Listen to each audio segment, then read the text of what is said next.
आइए मेरे प्यारे बच्चों, अब हम आज जो स्टार्ट करने जा रहे हैं वो आपके लिए एक्सरसाइज 10.1। तो ध्यान से देखिए, एक्सरसाइज क्या है आपका प्यारे बच्चों? 10.1। सभी बच्चे एनसीईआरटी की बुक टेक्स्ट बुक उठाएं और 10.1 देखें। क्लियर है? चलिए, ये रहा हमारे पास एनसीईआरटी की बुक। आप भी निकालेंगे फटाफट, जल्दी से देखिए।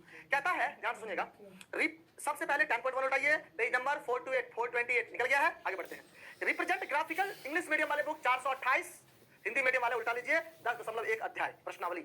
Represent graphically displacement of 40 kilometre 30 degree east of north. अब जरा ध्यान से देखेंगे, बहुत आसान क्वेश्चन है। पहला क्वेश्चन दिया हुआ है कि एक ग्राफिकल डिस्प्लेसमेंट दिखाना है और देखिए simply displacement north east of north, तो ये ले लेते हैं हम। ये होता है हमारा कौन सा बच्चों? नॉर्थ, साउथ, ईस्ट और ये है वेस्ट। क्लियर है? एक ग्राफिकल डिस्प्लेसमेंट दिखाना। डिस्प्लेसमेंट होता क्या है? इनिशियल पॉइंट से फाइनल पॉइंट को जो मिलाने वाली लाइन है, दिस इज कॉल्ड डिस्प्लेसमेंट। तो यहां से लेते हैं इनिशियल पॉइंट, इसी को मानते हैं 40 किलोमीटर बोला है, 40 किलोमीटर इसको लिख देते हैं। चार भाग में बांट देते हैं, 10 का यूनिट लेते हैं मेरे प्यारे बच्चों, 10 करके लेते हैं। और किससे बोल रहा है? 30 डिग्री ईस्ट ऑफ नॉर्थ। देखिए, जब भी आपको ये बात बोलेगा, एक चीज और समझ लीजिए, बहुत बच्चों को ये चीज पता हो या नहीं हो। अगर पता है तो अच्छी बात, नहीं हो तो बहुत अच्छी बात। इसके लिए क्या है, तो आज सरवन सर जो बताने वाले हैं। चलिए आइए देखिए, आपको जैसे एंगल बोला 30 डिग्री ईस्ट ऑफ नॉर्थ, ध्यान से देखेंगे, तो ऑफ के साथ आपको एंगल बनाना है। किसके साथ बनाना है? ऑफ के साथ। मतलब 30 डिग्री किसके साथ चाहिए? नॉर्थ वाले के साथ। जैसे आपको दे देगा 60 degree east of west, east of sorry तो आपको 60 डिग्री किसके साथ होना चाहिए? साउथ के साथ। क्लियर? तो आपको 30 डिग्री ईस्ट ऑफ नॉर्थ बोल रहा है, इसका मतलब नॉर्थ के साथ वो 30 डिग्री का कोण भी बना रहा है। तो ध्यान रखिए, क्योंकि ये वेक्टर है, क्योंकि मैग्नीट्यूड भी 40 और एंगल भी दिया हुआ है, तो वेक्टर भी है और डिस्प्लेसमेंट दिखा दी। ग्राफ बोल रहा है, कोई दिक्कत नहीं। आइए नेक्स्ट क्वेश्चन में क्या कह रहा है, क्वेश्चन नंबर 2 की तरफ चलते हैं प्यारे बच्चों। बहुत आसान है। Classify the following measured as scalar और वेक्टर। अब ध्यान से सुनिएगा, कहता है कौन सा वेक्टर है कौन सा स्केलर है, वो आप बांट दीजिए, क्लासिफाई कर दीजिए, बता दीजिए। अब एक बात हमें बताइए प्यारे बच्चों, कि अगर आपको हम स्केलर का भी डेफिनेशन नहीं लिखाते, एग्जांपल नहीं लिखाते, अभी हमें कैसे पता चलता? इसी वजह से हम बोलते हैं थ्योरेटिकल कंटेंट जबरदस्त होना चाहिए, कंसेप्चुअल चीज जितना जबरदस्त होगा ना, क्वेश्चन बनाने में उतना ही आसान। चुटकी बजाएंगे, क्वेश्चन बनाएंगे, घर जाएंगे, मजे में नंबर लेके आएंगे एग्जाम हॉल से। क्लियर है? चलिए आइए। तो कहता है क्लासिफाई द फॉलोइंग स्केलर और वेक्टर। पहला में दिया बच्चों 10 केजी, तो 10 केजी है मतलब मास है।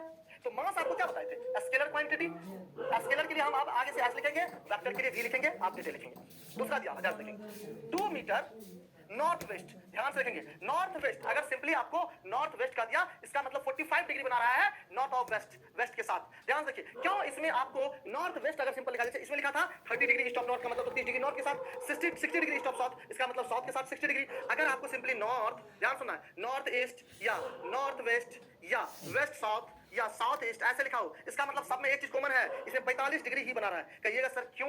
क्योंकि समझिए, अगर 45, एक नॉर्मल एग्जांपल, अगर हम इनके साथ 45 ले लेते हैं, तो 45 इनके साथ, तो इनके साथ भी कितना?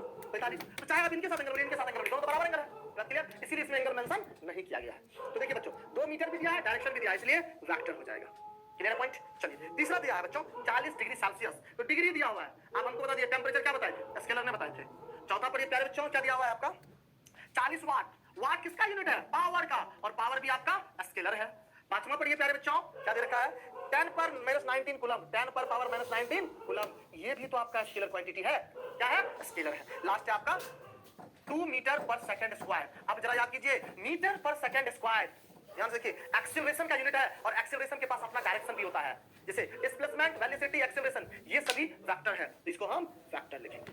क्लियर हुआ प्यारे बच्चों? चलिए क्वेश्चन नंबर 3 की तरफ बढ़ते हैं। इनमें कुछ खास नहीं है, सिर्फ आपको बताना था तो हम बता दिए। चौथा पढ़िए, तीसरा पढ़िए, classify the following as scalar और वेक्टर। अब देखिए कहता है कि निम्नलिखित को बताइए कौन सा वेक्टर है और कौन सा स्केलर है। तो आसान है, सबसे पहला दिया टाइम पीरियड। टाइम पीरियड जो है आपका बच्चों, वो स्केलर क्वांटिटी है, वो आपका स्केलर क्वांटिटी है, ध्यान से देखना है। दूसरा आपको क्या दे रखा है? डिस्टेंस। डिस्टेंस भी क्या है प्यारे बच्चों? स्केलर ही है। तीसरा क्या दिया है? पढ़िए ध्यान से और बताते चलिए। फोर्स। फोर्स क्या होता है? वेक्टर क्वांटिटी होता है प्यारे बच्चों, क्योंकि फोर्स न्यूटन यूनिट और इनका ये आपका क्या है? वेक्टर क्वांटिटी है। चौथा आपका दिया हुआ है वेलोसिटी। वेलोसिटी भी क्या है प्यारे बच्चों? वेक्टर है, क्योंकि स्पीड में अगर डायरेक्शन ऐड कर दिया जाए तो वही मेरा वेलोसिटी है। पांचवा क्या है आपका इसमें? Work done. अब आपको लिखाए भी थे कि वर्क, वेलोसिटी, फोर्स, डिस्टेंस, ये सब के बारे में लिखाए थे, ये सब ये वर्क आपका स्केलर है, कोई दिक्कत नहीं। बस 10 मिनट की और बात है, दोनों आदमी को इस चैप्टर में खत्म करके ही मुलाकात है। क्लियर है? तो चलिए एक बार हम 4 नंबर की तरफ पढ़ने से पहले आपको ये नोट कर लेना चाहिए। ऐसे हम बढ़ सकते हैं, कोई दिक्कत नहीं है, तो 10 मिनट की बात साथ ही साथ कर ले चलते हैं। तो एक बार 4 नंबर भी देख ही लीजिए क्या कह रहा है। इजी क्वेश्चन है प्यारे बच्चों, कुछ नहीं है, बहुत आसान है। कहता है इन फिगर 10.6 आकृति 10.6 में एक स्क्वायर बना हुआ है। Identify following vectors. तो आइडेंटिफाई करके बताना है कौन सा कौन वेक्टर है। तो ध्यान दीजिए, एक स्क्वायर हम बना लेते हैं प्यारे बच्चों, एक स्क्वायर हम बना लेते हैं। अब इसमें देखिए, इसको वेक्टर ए बोला गया है, डायरेक्शन इस डायरेक्शन में है, वेक्टर बी इधर डायरेक्शन है, वेक्टर सी आपका इस डायरेक्शन में है और वेक्टर डी आपका इस डायरेक्शन में है। ऐसा ही कुछ दे रखा है। ए नंबर में कहता है कोइनिशियल कौन कौन सा है। अब आप हमें याद बता, एक साथ सभी बच्चे एक साथ बताएंगे कोइनिशियल का डेफिनेशन क्या लिखाए थे। को का मतलब सेम, इनिशियल का मतलब इनिशियल पॉइंट। तो खोजेंगे किसका शुरुआत बिंदु समान है। यहां देखिए, ए जहां से स्टार्ट हो रहा है वहीं से डी स्टार्ट हो रहा है, लेकिन ना तो सी ना तो बी ना तो ये सी भी कोई स्टार्ट नहीं हो रहा है सेम पॉइंट से। तो ए और डी क्या हो जाएगा आपका कोइनिशियल। यहां लिखेंगे vector A and D R coinitial, coinitial vector, vector A and D R coinitial vector. चलिए प्यारे बच्चों, दूसरा कौन सा टाइप पूछ रहा है पढ़िए। तो इसमें दूसरा टाइप आपको दिया हुआ है, देखिए इक्वल वेक्टर। इक्वल के लिए क्या बताते हैं मेरे प्यारे बच्चों, देखिए आपका थियोरेटिकल पॉइंट पढ़ा हुआ है, जैसे टाइप ऑफ वेक्टर, डेफिनेशन क्या है, सब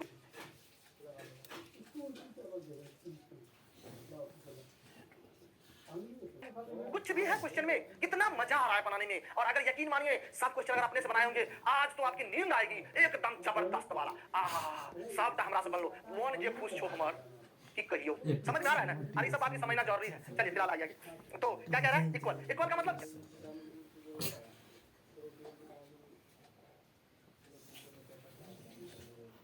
इनका देखिए वेक्टर डी और वेक्टर बी क्योंकि स्क्वायर है सेम मैग्नीट्यूड होगा, क्योंकि वो बोल चुका है स्क्वायर। तो vector B and D are equal, क्योंकि मैग्नीट्यूड भी समान और डायरेक्शन भी दोनों डाउनवर्ड में जा रहा है। तो वेक्टर क्या लिखेंगे बी एंड डी, ये दोनों कौन सा वेक्टर होगा इक्वल। तीसरा पॉइंट पढ़िए मेरे प्यारे बच्चों, क्या कह रहा है collinear but not equal. Collinear तो हो, इक्वल नहीं होना चाहिए। तो इक्वल कौन था बी डी, तो बचा कौन दोनों ए सी। लिख देंगे यहाँ पे कोलिनियर। तो कोलिनियर में vector A and vector C are collinear vector. Clear हो गया पॉइंट। तो प्यारे बच्चों 4 नंबर तक आप कंप्लीट नोट कीजिए। एक छोटा सा क्वेश्चन ट्रू एंड फॉल्स का है, समझाएंगे और सभी आदमी का ये एक्सरसाइज समाप्त हो जाएगा। नोट कर लीजिए।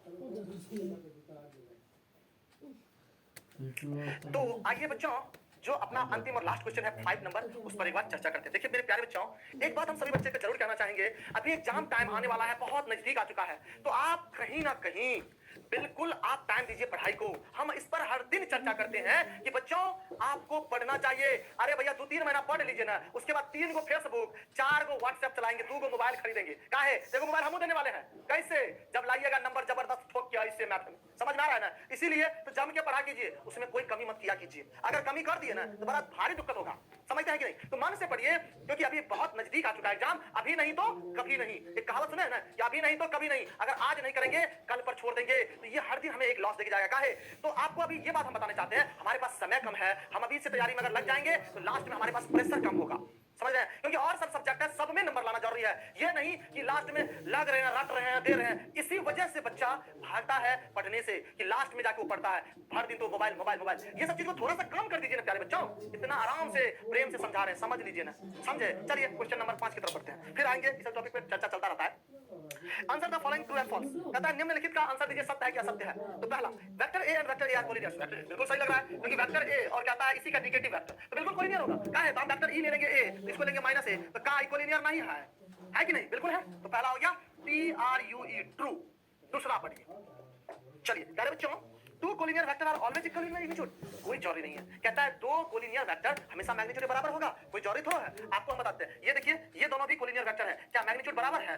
नहीं। तो ये क्या हो जाएगा मेरे प्यारे बच्चों? फॉल्स। चलिए तीसरा क्या कह रहा है मेरे प्यारे बच्चों? 2 vector having same magnitude are collinear. कहता है 2 वेक्टर जिसका सेम मैग्नीट्यूड कोलिनियर हो सकता है। कोई जरूरी थोड़ा है। जैसे यहाँ देखिए ई वेक्टर है, इसका मैग्नीट्यूड 2 और ई वेक्टर इसका मैग्नीट्यूड 2, क्या दोनों कोलिनियर होगा? कभी नहीं होगा। तो ये भी आपका क्या आ गया? फॉल्स। क्योंकि देखिए ऐसा हो सकता है कि 2 का अगर मैग्नीट्यूड बराबर है तो कोलिनियर हो सकता है, लेकिन कहता है ऑलवेज। ऑलवेज क्या है मानेंगे भाई? चलिए तो नेक्स्ट पढ़िए, चौथा 2 collinear vector having same magnitude are equal. कहता है 2 कोलिनियर वेक्टर अगर सेम मैग्नीट्यूड आर इक्वल है, ऐसा कोई जरूरी है। देखिए तो ये दोनों वेक्टर सेम मैग्नीट्यूड है तो का इक्वल हो जाएगा? कभी नहीं होगा। क्या है? तो इक्वल का क्या बताए थे कांसेप्ट? मैग्नीट्यूड वो बराबर होना चाहिए, अब डायरेक्शन वो सेम होना चाहिए। तो ये भी क्या हो गया आपका? चौथा भी क्या हो गया? फॉल्स। क्लियर हुआ कि तो आज आपको क्या करना है, जितना हम वेक्टर में थ्योरेटिकल पॉइंट पढ़े थे सबको रिवीजन करेंगे और 10.2 को अपने से लगाएंगे आज का आज, क्योंकि कहते हैं कल कभी नहीं आता है मेरे प्यारे बच्चों। इसीलिए जो काम है वो आज करके खत्म कर देंगे, कल पर नहीं रखेंगे। समझ गए ना? तो मिलते हैं इसी चैनल पर एक छोटे से ब्रेक के बाद। तो बने रहिए मैथमेटिक्स में, तब तक के लिए बाय बाय।